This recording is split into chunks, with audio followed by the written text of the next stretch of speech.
Allahu Akbar.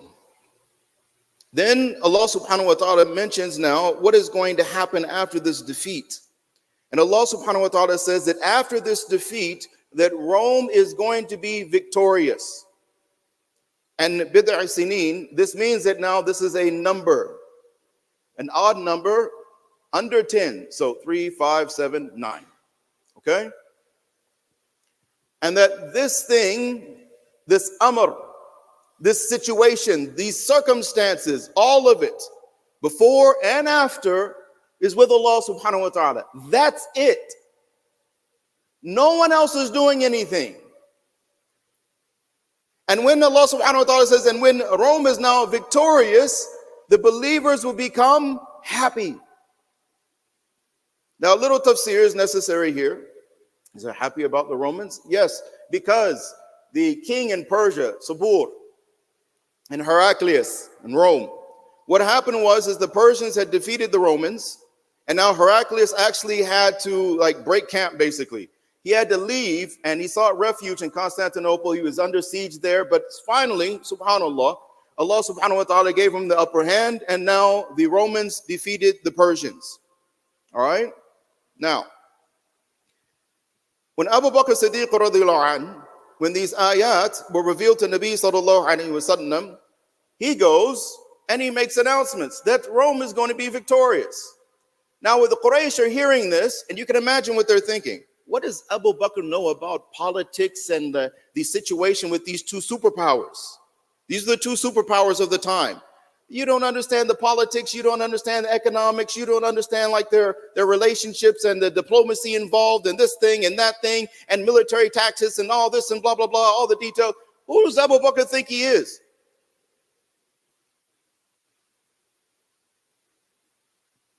So they tell him, let's bet. This is before gambling was haram. Let's place a wager. So they placed a wager, Abu Bakr Siddiq radiallahu anh, and some of the members of the Quraysh.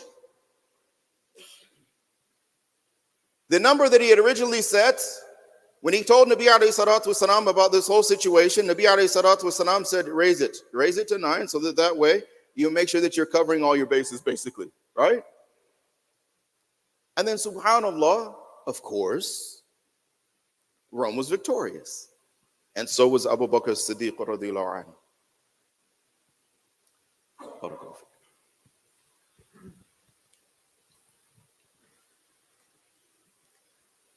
We are seeing some of the most horrendous images. It's like World War II, what the Nazis in Poland were doing with the Jewish community. And now we're seeing basically the same images, only in psychology, they say first it's done to you and then you do it to others. Now we're seeing the past victims are now the perpetrators themselves. Horrific images.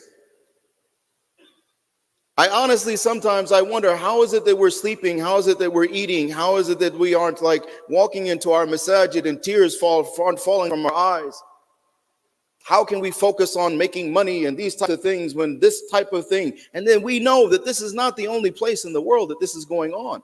We're being basically beat up, left, right, and center. Pick your place. Pick your place.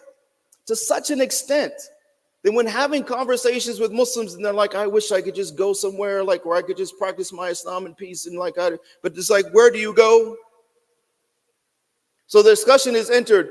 Where would you go? What Muslim country now do we feel comfortable that this leadership in the Muslim country is actually in line with the Quran and the Sunnah of Nabi alayhi salatu wasalam, both with the internal and external aspects of it? And we have no answer. This is our situation. A brother came to me and he asked me, he made a statement. He didn't ask me, he made a statement. And this statement, it really bothered me. He says, it seems like you and Shaykh Amin disagree about how to handle this. I had to correct him immediately. I said, first of all, you have to understand something. If you ever hear any discrepancy or any contradiction between my statements and that of Shaykh Amin, it is usually one or two things that is taking place. Either number one, I'm wrong. Or number two, you don't understand. Most of the time it's absolutely number two. Let me explain.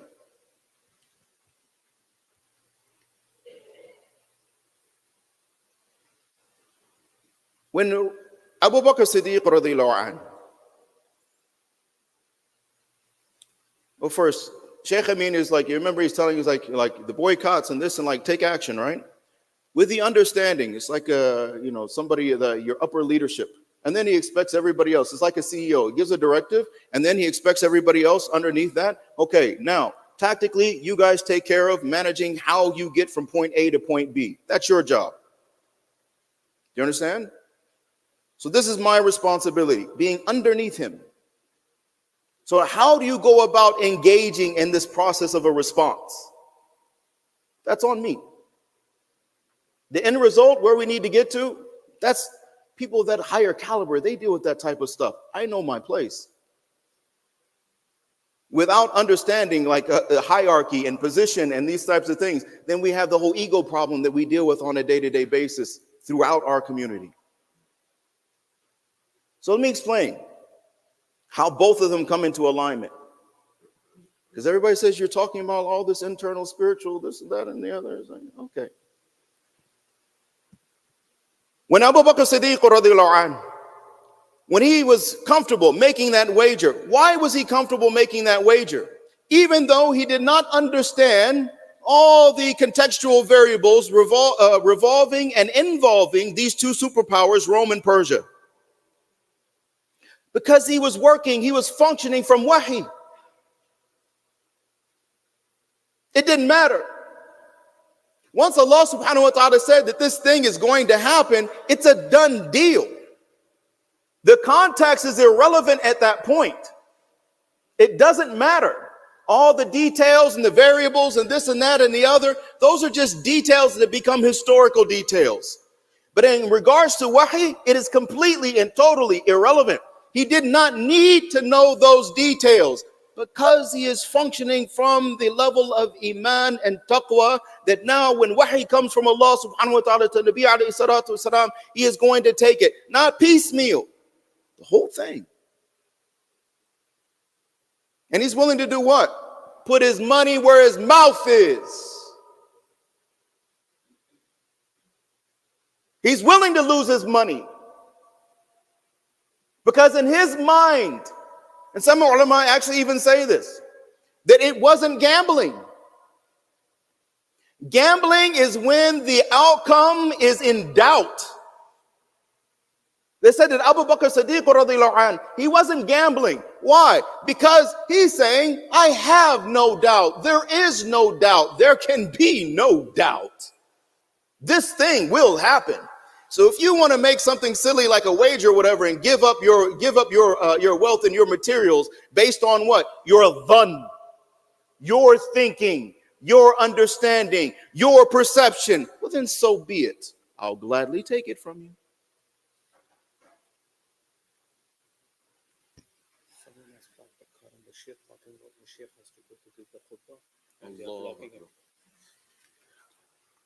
License plate BR38272. I am not sure. It's a Honda. Please, Sheikh Mahmoud needs to go do a khutbah. You are blocking his driveway. The poor imam of the masjid can't leave his driveway because somebody has blocked him in his own driveway. Can you please go move your vehicle? So in the house right next door. Please, if it is your vehicle, please immediately, like with all due haste, so he can get there on time. And people aren't sitting there waiting. He's got to get all the way to Wheaton, inshallah. Gray Honda. Gray Honda.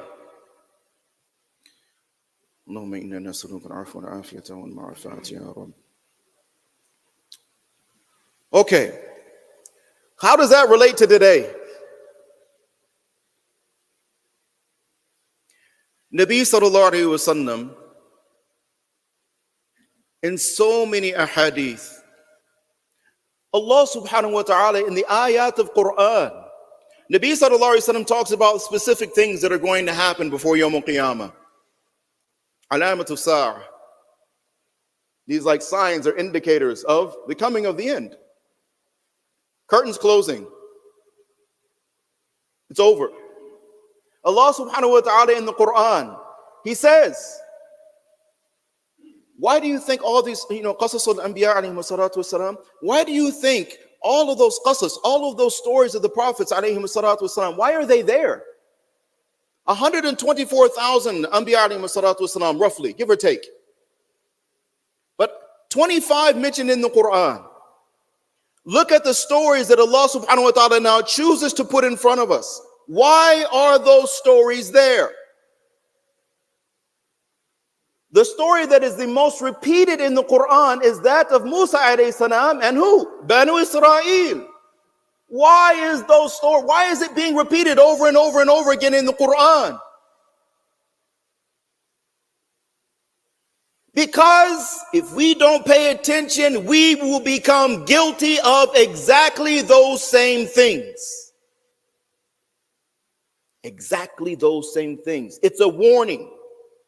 This is what's going to happen to you. This is what you will do if you do not make an effort on your iman and taqwa. If you do not try to control your nafs. If you do not stop your vain desires and fantasies and delusions from overtaking your mind and your heart, and thus your life, your existence, and destroying your akhirah. So Allah subhanahu wa ta'ala is saying, pay attention to yourselves, or you'll make these mistakes. But then Allah subhanahu wa ta'ala also tells us what happened to those people when they made those mistakes. When the Nabi came to them and told them, this is what Allah subhanahu wa ta'ala wants from you. This is what He wants you to do. This is how He wants you to think. This is how He wants you to actually perceive your existence in this world based on the akhirah. When you take those two things together, the Quran and the hadith of Nabi alayhi salatu wasalam, in this is our understanding, necessary understanding, because Islam is universal. It is acontextual, meaning it does not matter the time or the place. Islam is always capable and ready to be applied. And how do you know this? Because Allah subhanahu wa ta'ala says, اليوم أكملت لكم دينكم وأتممت عليكم نعمتي ورضيت لكم الإسلام دينا. It's perfect, it's complete. It doesn't matter. How can He say that? Because He is the one who controls the future, knows the future. He's the one who ordered the qalam to write what you and I call the future. So who is there better to tell us exactly what we need throughout our lives, regardless of time, space, people, etc.? Universal. So now in this situation, which all of us are in, make no mistake about it. Yes, certain things may be happening in certain countries, but we are an ummah. One body, which means, yes, there may be a wound on the arm or the leg or what have you, but it is involving all of us, whether we like it or not, whether we recognize it or not, perceive it or not. It's reality. It's reality.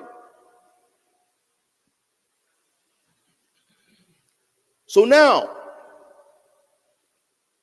if Islam is universal, and now it is going to require each and every Muslim to do what? Understand, let's talk about the politics, and you see if you understand like this and that and the other, and then economically there's this factor and that factor, and then in industry there's this and that and the other, and if you take this and put it with that, so you understand, and this one said and that one said, and so on and so forth, and they've seen there was this thing and that happened.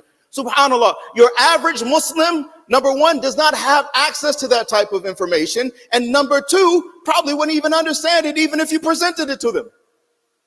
They don't have the academic educational background to be able to understand it. which makes it what?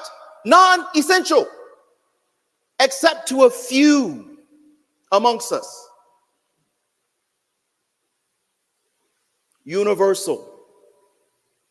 So now what is the universal aspect of our Islam that we can actually rely on in order to understand the situation and respond to the situation?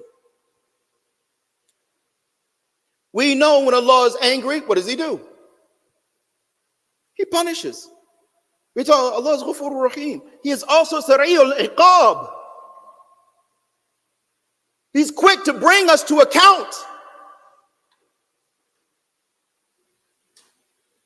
When you look at the condition of the ummah today, the selfishness, the individualism, these types of things actually ruin us. It's all about my success. It's about my family. It's about my kids. It's about my bank account. It's about my hopes and dreams, my aspirations. Where is their ummah in my, I, me, mine? Meaning if the concept of ummah doesn't exist in our hearts, first and foremost, then how can it be in our lives? So the first thing that we are always required to do is Nabi alayhi salatu wasalam, Ta'if. Because we have to remember something. When Nabi alayhi salatu wasalam, when he goes and visits Ta'if, what was the situation in Mecca? They were being persecuted. They were being killed. Literally, they are having to abandon their homes and their wealth to seek refuge in other lands. Nabi alayhi salatu wasalam is actually leaving to go to Ta'if to actually try to find a safe place for Muslims to be able to go, to establish deen in their lives and in their community, a community of taqwa. What happens? He goes, the leaders don't listen, and they have kids pelt him with stones all the way out of Ta'if until the wounds from his body bled so much that it coagulated actually in his sandals. It clotted in his sandals, ran down and clotted in his sandals. And when Jibreel alayhi salam is sent to Nabi alayhi salatu wasalam, he is making what dua? That, oh Allah, this is my weakness. This is my fault.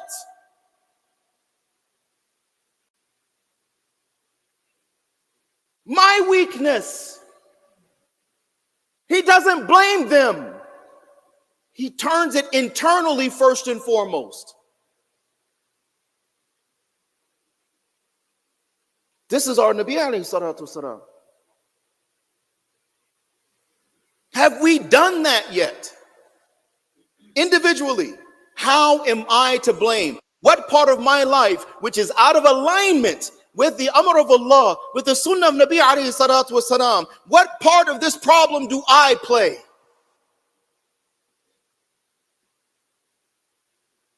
Because until that is done, the only thing we're being is self-righteous. Oh, this one is doing this, and this one is doing that, and this one in that country, and this king, and blah, blah, blah, blah, blah. And it may be true, but again, Allah Ta'ala is not going to ask us about what they're doing on Yawm al-Qiyamah. He is going to ask us about what we did. The course of this world is going to go exactly the way Allah wants it.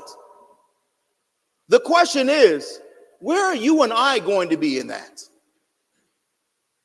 What side of this thing are we going to end up on in Allah subhanahu wa ta'ala's sight? Forget how we feel about ourselves. And again, that self-righteousness and like, mashallah, we're a Muslim and blah, blah. Yeah, okay, fine, beautiful. You're Muslim, which means that you and I should understand accountability and who Allah subhanahu wa ta'ala is first and foremost, even before the non-Muslims. We should understand that this is Allah angry. And we are talking with 1 billion Muslims, give or take. How many of the Sahaba, Badr, Uhud, Tabuk, Even after Nabi alayhi salatu wasalam, when you look at the numbers, when Muslims were actually engaging in conflict with the Persians and both the Romans, the vast majority of the time, they had minimal numbers. They did not have the numerical advantage. The one time that they did during the lifetime of Nabi alayhi salatu wasalam, during Hunayn, after Fathu Mecca, 10,000 go into Mecca, pick up another 2,000, 12,000 into Hunayn. 12,000 against how many? 2. Ratio 6-1. What happened? At first, defeat. And Allah says why? Because you trusted in the numbers.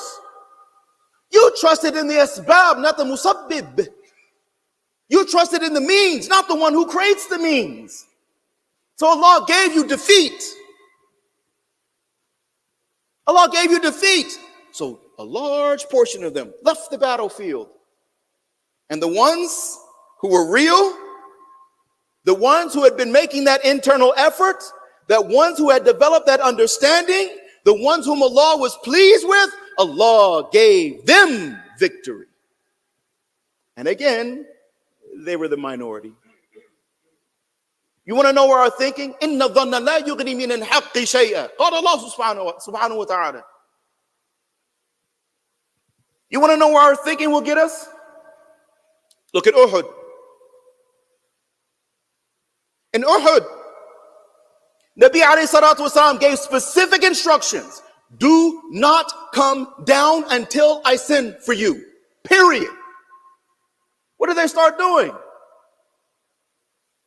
Well, based on my thinking, my perception, like the battle is already won. Ghanima is now being gathered together, like we don't want to miss out. So based on their own thinking, their own perception, they came down from that mountain. And Khalid ibn Walid, radiallahu anhu, at that time was not Muslim. He now comes with the cavalry and hands Muslims defeat.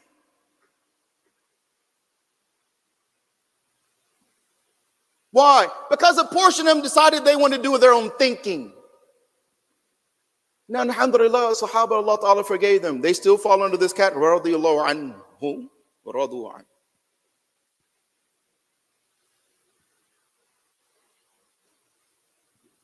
So my beautiful brothers, sisters, elders, respected ones, family in Islam,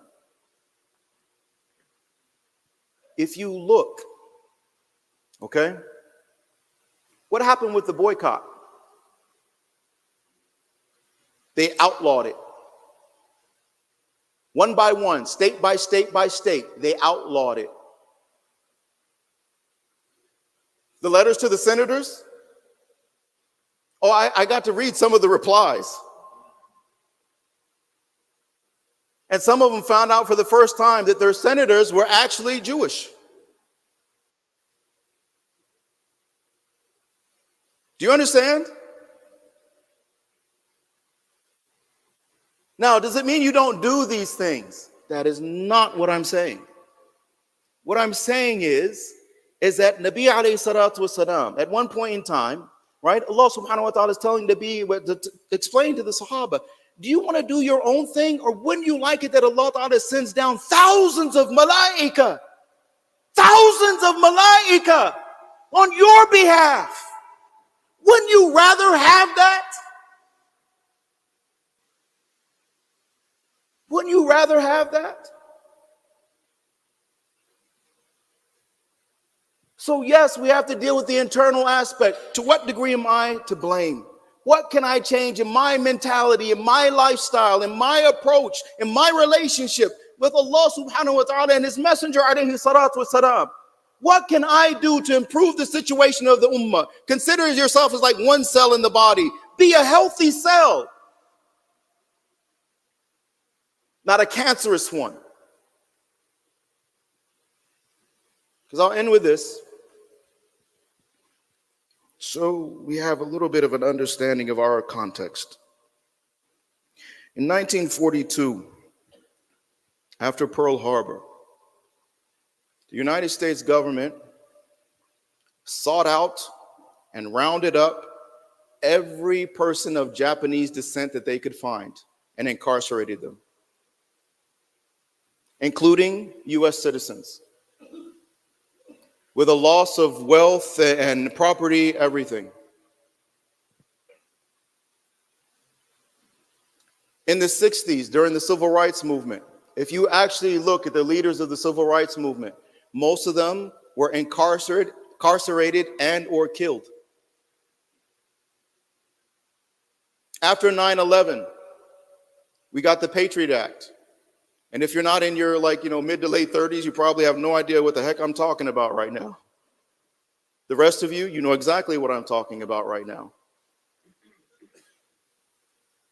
There is no protection except with Allah. The safest place from Allah is with Allah. There's nowhere else. Ma sha Allahu kan, wa ma lam yasha lam yakun. Whatever Allah subhanahu wa ta'ala wants, it is. And whatever Allah subhanahu wa ta'ala doesn't want, it will never be. It cannot be. This has to be our iman. Yes, Nabi alayhi salatu wasalam, did he engage with the dunya? Absolutely. But this is how he did it, and this is how you and I have to do it. We must engage with this dunya. How? We're actually interacting with Allah. Through what? This dunya. Not interacting with the dunya and sometimes remembering Allah. That's wrong. You cannot engage the dunya and sparingly remember Allah. That is wrong. You must engage in this dunya, understanding that everything that you and I are doing and saying in this dunya is an interaction that is taking place between us individually and collectively with our Rabb, Allah subhanahu wa ta'ala. This is not about the dunya. This is not about land. It's not about politics. It's not about power. It's not about nationalism. It is about the akhirah. It is about the fact that we are all Banu Adam and we are all dying and we all have to stand in front of Allah and we will all face justice. Are we all ready for that? And if not, Allah's blessed us with breath, with a heartbeat, with life, with strength. What are we going to do about it? So may Allah subhanahu wa ta'ala improve our relationship with Him. May Allah subhanahu wa ta'ala, whatever murkiness, whatever darkness, whatever dhulumat may exist, whatever nifaq, kufr, shirk, etc., all of it, whatever may exist in our hearts, may Allah subhanahu wa ta'ala strip this thing from our hearts with afwa and afiyah. May Allah subhanahu wa ta'ala free us from this prison of our own desires, of our own understandings, of our own nafs. And may Allah subhanahu wa ta'ala elevate the Ummah Muhammad sallallahu alayhi wa sallam fid darain, in this dunya as well as in the akhirah. And those who are suffering, may Allah ta'ala use that suffering as a means of kafara, as a means of expiation of sins, as a means of elevation again in this dunya as well as in the akhirah. Because ultimately that is all that matters. Because the same way that we are here and we don't think about there, we don't think about the akhirah, it's not important. Guess what? When we get there, we won't care about here.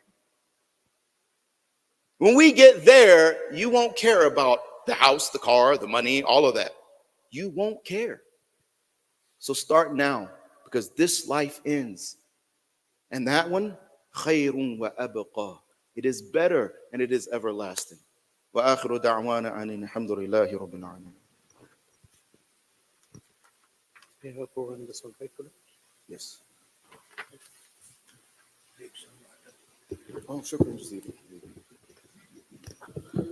Assalamu alaikum wa rahmatullahi wa barakatuhu. There are a lot of brothers standing outside, so can you please stand up and fill the gaps as every Friday, please, so we can accommodate everyone.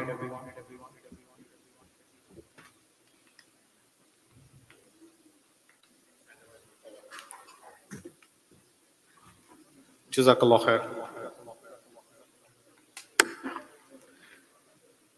As Shaykh was giving the khutbah, inshallah we have a program tonight after Isha, again presented by Shaykh Khalid Herrington, remaining safe with Allah in an unsafe world. So supporting Gaza through the lens of the Sunnah. So please come. It's a very good program by Shaykh Khalid Herrington, inshallah. We have some flyers outside. As you know what's going on in Gaza. please call your congressman, your representative, requesting them for a ceasefire or demanding them a ceasefire. So there are the codes and everything. You can just use the code to dial. It takes 5 minutes. So we request all, as a responsibility, at least call your representative and tell them we want a ceasefire right now. And this Sunday, we have a protest. As every Sunday we are doing a protest, there is a protest near the Schomburg Library between 1:30 to 4. Again, it's near the Schomburg Library on Roselle and Schomburg between 1:30 to 4 on Sunday.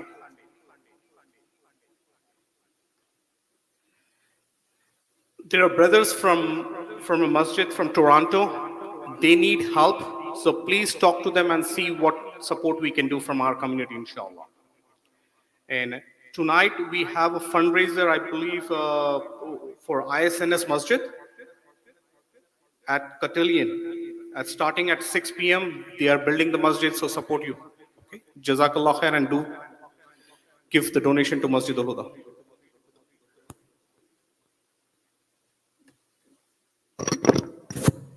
Assalamu alaikum warahmatullah.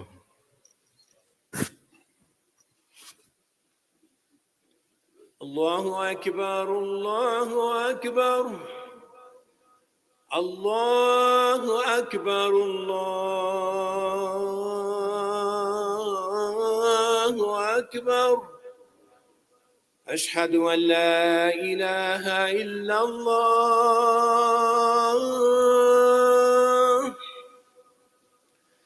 Ashhadu an la ilaha illallah.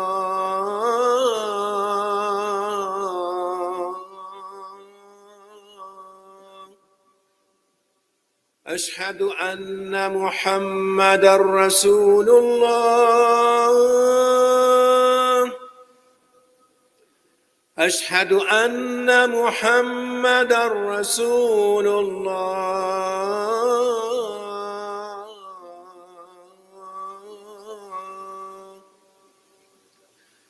حي على الصلاة.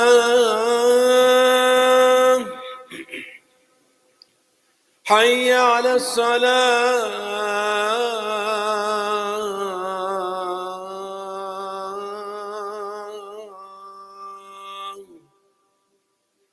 حي على الفلاح.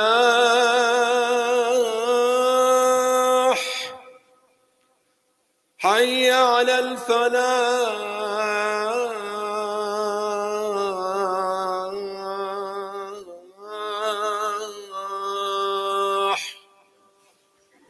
الله أكبر، الله أكبر. لا إله إلا الله. إن الحمد لله نحمده ونستعينه ونستغفره ونؤمن به ونتوكل عليه ونعوذ بالله من شرور أنفسنا ومن سيئات أعمالنا. من يهد الله فلا مضل له ومن يضلل فلا هادي له. ونشهد أن لا إله إلا الله وحده لا شريك له ونشهد أن محمدا عبده ورسوله. قال الله سبحانه وتعالى في القرآن الكريم: بسم الله الرحمن الرحيم. والعصر إن الإنسان لفي خسر إلا الذين آمنوا وعملوا الصالحات وتواصوا بالحق وتواصوا بالصبر. وقال النبي صلى الله عليه وسلم: الكيس من دان نفسه وعمل لما بعد الموت، والعاجز من أتبع نفسه هواها وتمنى على الله. وقال النبي صلى الله عليه وسلم: لا يؤمن أحدكم حتى يحب لأخيه ما يحب لنفسه، أو كما قال عليه الصلاة والسلام: أستغفر الله لي ولكم أجمعين فاستغفروه إنه هو الغفور الرحيم.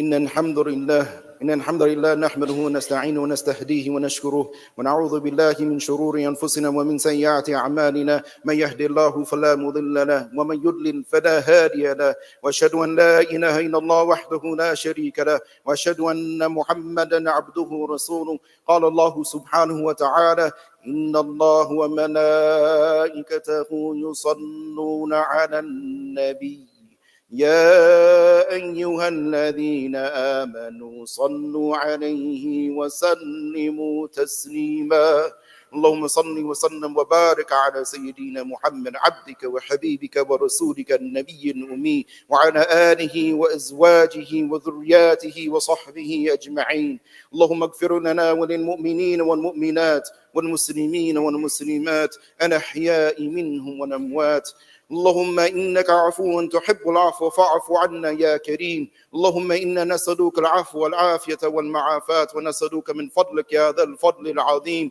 يا مثبت القلوب ثبت قلوبنا على دينك يا مصرف القلوب صرف قلوبنا على طاعتك ربنا آتنا في الدنيا حسنة وفي الآخرة حسنة وقنا عذاب النار اللهم أعنا على ذكرك وشكرك وحسن عبادتك يا أرحم الراحمين عباد الله رحمكم الله إن الله يأمركم بالعدل والإحسان وإيتاء ذي القربى وينهى عن الفحشاء والمنكر والبغي يعظكم لعلكم تذكرون وأقيموا الصلاة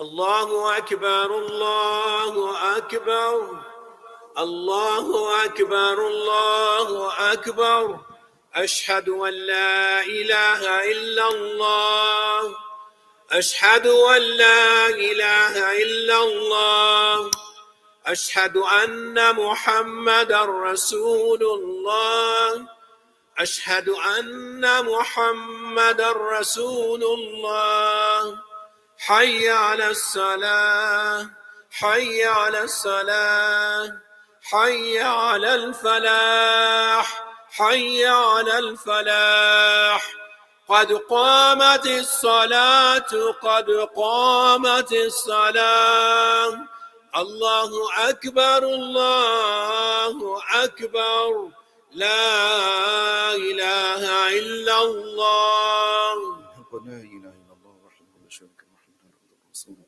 استووا واعتدلوا. Please make sure that your rows are straight, there are no gaps in between you, and that your cell phones are turned off. Allahu Akbar.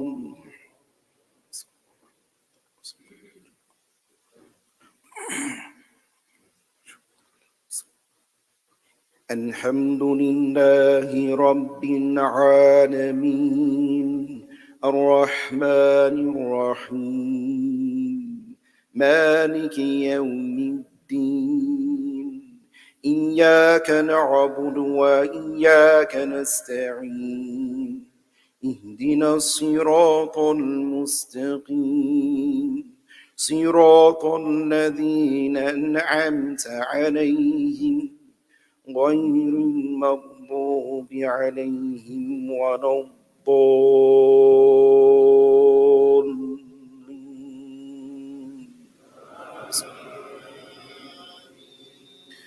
والله الذي لا إله إلا هو عالم الغيب والشهادة هو الرحمن الرحيم هو الله الذي لا إله إلا هو الملك القدوس السلام المؤمن المهيمن العزيز الجبار المتكبر سبحان الله عما يشركون هو الله الخالق البارئ المصور له الأسماء الحسنى يسبحونه ما في السماوات والأرض وهو العزيز الحكيم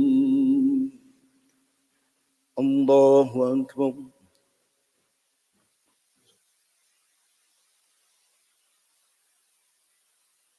سمع الله لمن حمده الله أكبر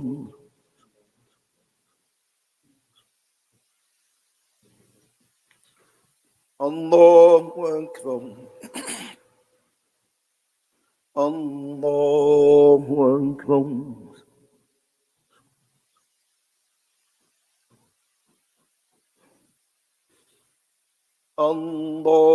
الله أكبر الحمد لله رب العالمين الرحمن الرحيم مالك يوم الدين إياك نعبد وإياك نستعين اهدنا الصراط المستقيم صراط الذين أنعمت عليهم غير المغضوب عليهم ولا الضالين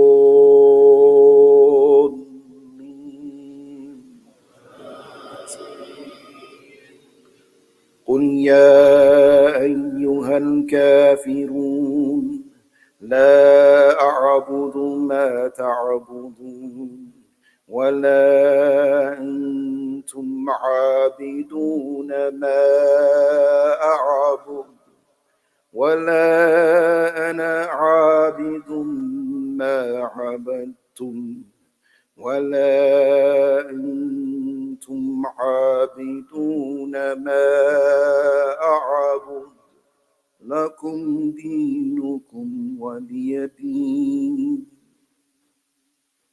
الله أكبر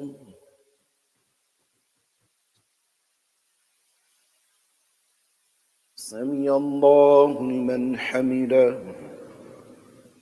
الله أكبر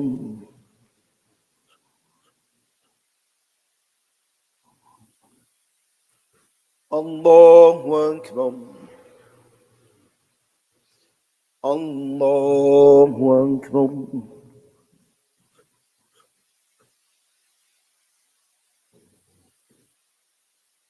الله أكبر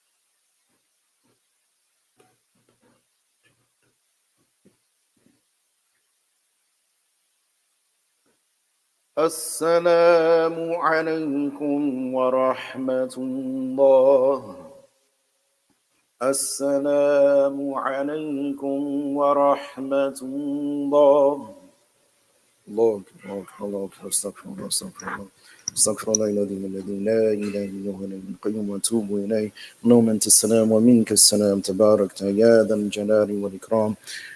Please forgive me, brothers. I took up too much of your time. I'm going to humbly request you if you could make your sunnah and please try to exit as quickly as possible. We have the second Jummah khutbah coming up. So there, as you know, it gets kind of messy as the first crowd is trying to leave and the second crowd is trying to come in and park. So just humbly requesting everybody, inshallah, to please move expeditiously. Jazakumullah khairan jazak.